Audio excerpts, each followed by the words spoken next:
তো আমি আর সময় নিচ্ছি না, আমার সঙ্গে যে বোনটি আছে তার সঙ্গে আমি কথা বলবো। কি নাম? খাদিজা। খাদিজা। খাদিজার চোখটা কি ছোটবেলা থেকেই এই রঙের? জি, কি বলে আপনার আশেপাশের লোকজন এই চোখটাকে? খুব সুন্দর বলে। খুব সুন্দর বলে। হুম। আমাদের গ্রামে বলতো বিলাই চোখ, বিলাই চোখ। বিলাই চোখ বলে কি? এখনো বলে, কিন্তু বলে যে আমাদের যদি এই চোখটা থাকতো তাহলে ভালো হতো। আচ্ছা, একটা ইন্টারেস্টিং বিষয় বলি, আমাদের গ্রামে বলে বিলাই চোখ, শহরে এসে জানলাম এটার নাম হচ্ছে ক্যাটস আই।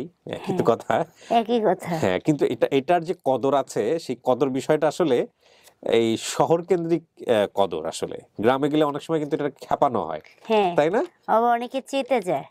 চেতে যায়। তো এটা যেহেতু ছোটবেলা থেকে ছিল এবং এর একটা বিষয় নিয়ে আমি কথা বলা শুরু করলাম, তাহলে তো আপনার বাবা মায়ের জানারই কথা যে এটা আমার মেয়ে, আমার মেয়ের চোখের। আমার আব্বু আর আমার একটা বড় বোন, এই আমরা তিনজন তিনজনের সেম চোখ। এই ক্যাটস আই। হ্যাঁ, একই রকম চোখ। আমার আব্বুর চোখটাই আমরা 2 বোন পাইছি।